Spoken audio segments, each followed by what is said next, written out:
पैसा पैसा एक ऐसी चीज है जिसे भिखारी से लेकर अरबपति हर कोई जानता है। यह सिर्फ एक कागज का टुकड़ा नहीं है, बल्कि यह अपने आप में एक लत है। पैसा एक ऐसी भाषा है जिसे पीएचडी क्लर्क से लेकर अनपढ़ विधायक तक हर कोई जानता है। यह दोस्तों पैसा ही है जिसने जंगलों में रहने वाले लोगों को बादल को छूने वाली इमारतों से लेकर हवा में तेजी से चलने वाली गाड़ियों में बैठाया है।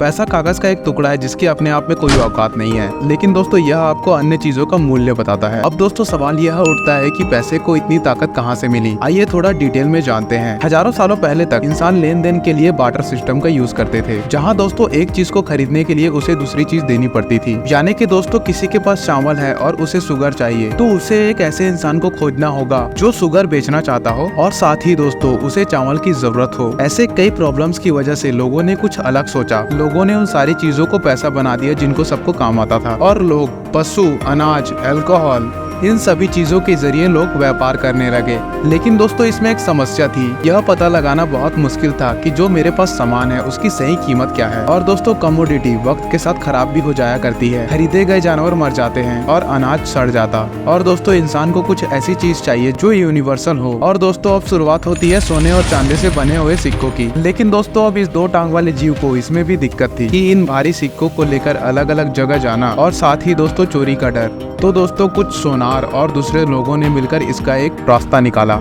कि तुम अपना सोना हमारे पास रख दो और हम उसे संभाल कर रखेंगे। बदले में दोस्तों वो सोनार उस आदमी को वो कागज का टुकड़ा दे देता है, एक छोटा सा। और दोस्तों उसमें लिखा होता था कि आपका सोना इतना सारा मेरे पास रखा हुआ है, जिसे दोस्तों IOU कहा जाता था। मतलब कि दोस्तों IOU, मैं आपका कर्जदार हूँ, जिसे दिखाकर दोस्तों लोग अपना सोना कभी भी वापस ले जा सकते थे। सबको ये आइडिया काफी ज्यादा अच्छा लगा और दोस्तों लोगों ने अपना सोना उसके पास रखना स्टार्ट कर दिया था। लेकिन दोस्तों कुछ समय बाद उनको रियलाइज हुआ कि ये सिस्टम बनाने के बाद ऑलमोस्ट सभी लोग अपने सोना लेने कभी वापस आते ही नहीं, और सब उस रसीद के जरिए ही व्यापार करना शुरू कर दिए, क्योंकि सबको ये एहसास हो गया था कि अगर रसीद है तो सोना भी अवेलेबल है ही। अब दोस्तों ये सब चीजें समझने के बाद सोनार लोगों में लालच आ गई। अब उनके हाथों से बनी रसीद ही पैसा बन गया था। इसीलिए दोस्तों उन्होंने फर्जी रसीद बनाना भी स्टार्ट कर दिया था।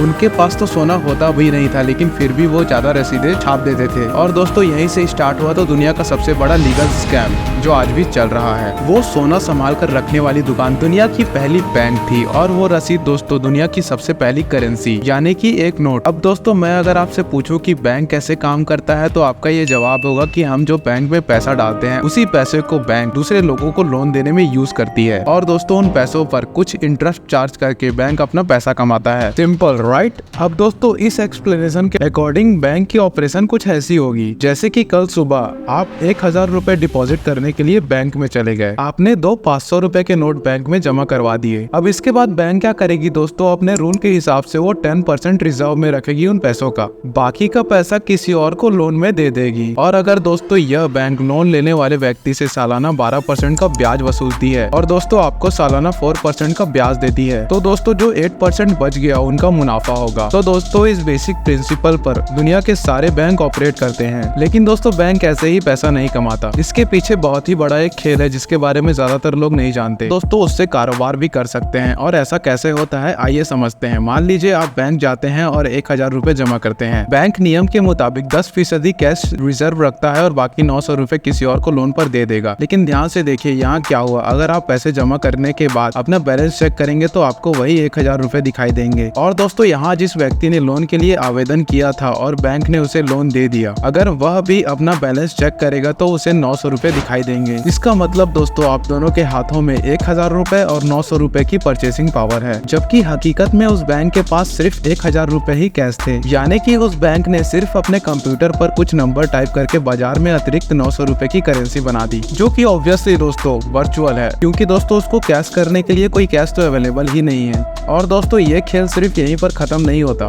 ये बहुत ही आगे जाता है। जैसे वह शख्स जिसने 900 रुपए की लोन लेके आवेदन किया था, उसने ऐसे ही तो लोन अप्लाई नहीं किया होगा दोस्तों, उसे भी वो 900 रुपए कुछ खरीदने के लिए चाहिए होंगे, और सिंपली वो जब इस पैसे को खर्च करेगा तो वो पैसा इसके अकाउंट से कटकर किसी और के अकाउंट में चले जाएगा। फिर बैंक फिर से इस 900 रुपए का 10% रिजर्व में रख लेगा, और जो शेष 810 रुपए होंगे उसे फिर से किसी और को लोन पर दे देगा। दोस्तों ऐसा करते करते एक बैंक केवल 1000 रुपए की नगद जमा को 10,000 रुपए तक की आभासी मुद्रा में परिवर्तित करके व्यवसाय करता है। आपको लगता है कि आपके पैसे बैंक में सुरक्षित है जिसे आप जब भी चाहें तब जाकर निकाल सकते हो, लेकिन दोस्तों देखा जाए तो ये बिल्कुल भी सच नहीं है। अगर सिर्फ दोस्तों 20 से 30% लोग ही एक साथ पैसे निकालने के लिए बैंक में चले जाएंगे तो बैंक आपको पूरा पैसा वापस नहीं लौटा पाएगा, क्योंकि दोस्तों उनके पास आपका सारा पैसा नहीं अवेलेबल है। फ्रैक्शनल रिजर्व सिस्टम की वजह से वो सिर्फ प्रोबेबिलिटी पर चलती है। फॉर एग्जाम्पल, अगर आप दुनिया के सारे बैंक अकाउंट के बैंक बैलेंस को प्लस में करें, मतलब दोस्तों अगर आप जोड़ के देखें तो, और अगर वो 100 रुपए होते हैं तो मान लीजिए कि वो 10 रुपए से भी कम एक्चुअल कैश में अवेलेबल है। अभी के टाइम में अगर देखा जाए तो दोस्तों 90% से भी ज्यादा सिर्फ वर्चुअल डिजिट हैं, जिसे बस आप अपने मोबाइल या फिर कंप्यूटर स्क्रीन पर देख सकते हो। तो बॉस, इस पैसे की मायाजाल को जानबूझ कितना कॉम्प्लिकेटेड बनाया गया है ताकि दोस्तों एक आम इंसान इसे इजीली समझ ना पाए और वो इस सिस्टम में ही इस तरीके से फंसा रहे। तो दोस्तों लोगों को लगता है कि करेंसी और मनी एक ही चीज है, लेकिन ऐसा बिल्कुल नहीं है। करेंसी एक मीडियम ऑफ एक्सचेंज है, जबकि मनी एक खुद वैल्यूएबल एसेट है। आपके घर में पड़ा 1000 का पूरा बंडल रातों रात राख हो जाएगा